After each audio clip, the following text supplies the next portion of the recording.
आज हमें एक नई पुस्तक जो कि गिरिराज किशोर ने लिखी है, जिसका नाम है पहला गिरिमिटिया। ये मैंने अभी पढ़ लाया हूँ, इसको पढ़ूंगा इसके बाद में। हम मैंने ये किताब क्यों चुनी? अचानक से मेरा ध्यान गिरिराज किशोर पर गया किसी बात को लेकर। पहला गिरिमिटिया नाम का जो शब्द था, इसने मुझे बहुत हिट किया, तो मैंने इसके बारे में सर्च किया। तब मुझे पता चला कि गिरिराज किशोर जो थे वो कानपुर में रहते थे। आईआईटी में इन्होंने अध्यक्ष पद, कुल सचिव रहे हैं। तो पहले तो हम ये जान लेते हैं कि जिन्होंने इनके बारे में लिखा है, गांधी जी के बारे में, पहला गिरिमिटिया जो किताब है वो गांधी जी के विषय में है। और इसमें गांधी जी के जो जीवन के 3 चरण थे, जैसा कि इन्होंने पहले संस्करण में लिखा है कि गांधी जी के जीवन के 3 चरण थे। पहला था मोहनिया पक्ष, दूसरा था मोहनदास पक्ष और तीसरा था महात्मा गांधी पक्ष। तो लेखक ने इसमें लिखा है कि वो पूरे गांधी जी के ऊपर, जीवन के ऊपर किताब लिखना चाहते थे, लेकिन गांधी जी के विषय में लिखना इस तरह से था जैसे विश्व के पूरे समुद्र को पार करना। और जब वो केवल मोहनदास के विषय में लिख रहे थे, तो उन्होंने लिखा है इस किताब में, पहले उस उपन्यास से पहले में, प्रीलॉग में, कि वो ऐसा था जिस तरह से हिंद महासागर को पार करना, और वो डूबते डूबते उसमें बचे हैं। इतना भारी विषय है मोहनदास के बारे में लिखना, तो गांधी जी के विषय में लिखना कितना गहरा होगा।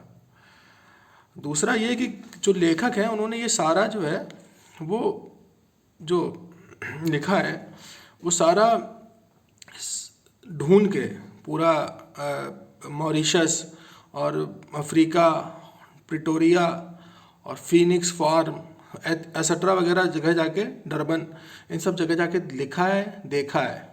जिनके पास लाइब्रेरी है जहाँ संग्रह रखा है महात्मा गांधी के बारे में, वहाँ से जाके लिखा है, देखा है, पढ़ा है, फिर लिखा है। तो गिरिराज किशोर के बारे में पढ़ लेते हैं कि इन्होंने जो लिखा है वो ऑथेंटिक है कि नहीं है। तो गिरिराज किशोर जो है वो 8 जुलाई 1937 को मुजफ्फरनगर उत्तर प्रदेश में जन्मे।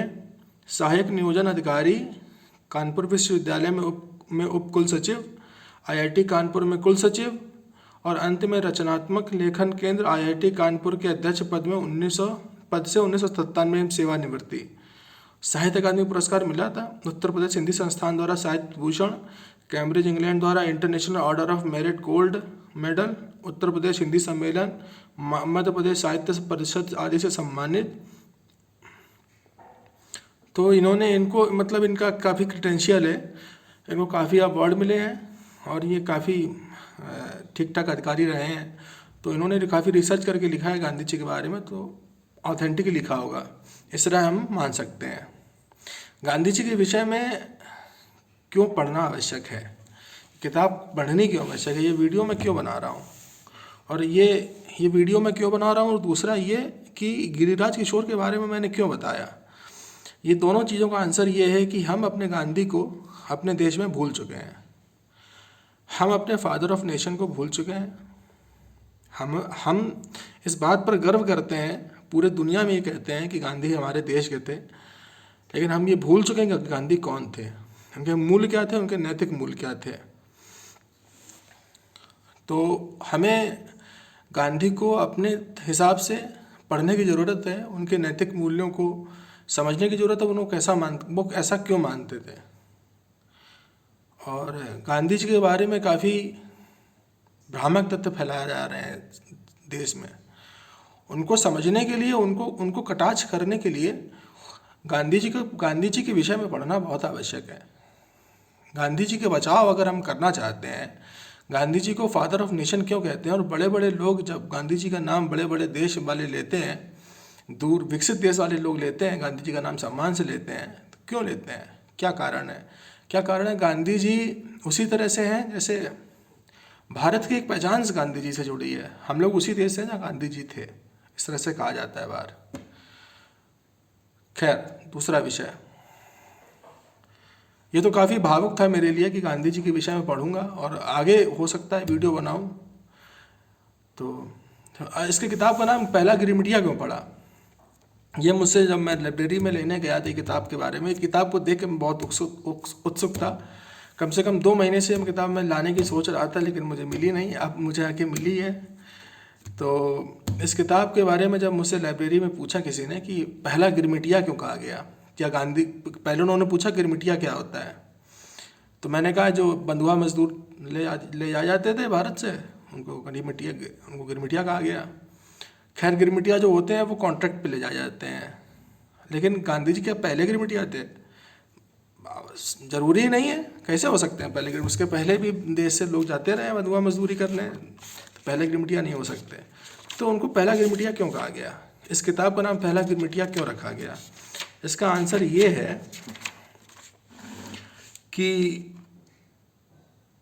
जो गिरमिटिया था, गांधी का पहला गिरमिटियापन इस बात से रेखांकित होता है कि वे एक साल के कॉन्ट्रैक्ट पर दादा अब्दुल्ला के मुकदमे में मिस्टर बेकर की मदद करने गए थे। गिरमिट है, चाहे वह मजदूरी का हो या बाबूगिरी का या पेशकारी का, मतलब कॉन्ट्रैक्ट है किसी भी तरह का हो। उनका पहला होना इस बात से रेखांकित होता है कि वे पहले व्यक्ति थे जो पहले गिरमिट पर गए और गिरमिटियों की आज़ादी के लिए लड़ाई लड़ी। हजारों साल की शाही परंपरा के बाद अगर किसी कारण से कोई पहला राजा हो सकता है, तो गांधी गिरमिट पर जाने के कारण और उस वर्ग की लड़ाई लड़ने के कारण के आधार पर पहला गिरमिटिया क्यों नहीं हो सकता? तो मैं सकते कहूँगा, क्यों नहीं हो सकते?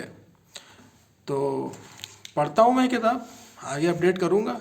जो मैं पढ़ूँगा मैं ये मानता हूँ कि बहुत ऑथेंटिक लिखा हुआ है। और कृपया गांधी के विषय में अगर कभी भी किसी से बात करें तो पढ़ें, और जो बोल रहा है वो कितना पढ़ा लिखा है। जैसे मैंने गिरिराज किशोर के बारे में बताया, अब मैं इनको पढ़ूंगा तो मैं बताऊंगा गांधी जी के बारे में किस तरह लिखा है। तो कृपया किसी से बात करें और गांधी जी के बारे में कोई कुछ बोले तो पहले उसे क्रेडेंशियल देखिए कितना पढ़ा लिखा है। अगर वो कुछ पढ़ा लिखा नहीं है तो बहुत मुश्किल है कि वो कुछ भी बोले तो गांधी जी के विषय में सही बोल सके, क्योंकि गांधी जी को समझना हर किसी के बस की बात नहीं है। चरखा चलाना, अहिंसा का पालन करना गांधी जी नहीं है। गांधी जी की उससे कहीं बहुत बड़े थे, और जो लोग हमारे देश के बाहर के लोग जानते हैं ना, वो ये चीज़ जानते हैं। हमारे देश के लोग गांधी जी को भूल चुके हैं। अपने तरीके से रिइन्वेंट करिए, गांधी जी को पढ़िए, उनके बारे में जानिए, उनके नैतिक मूल्यों को अपनाइए, तभी गांधी हमारे दिल में जिंदा रह सकते हैं। धन्यवाद।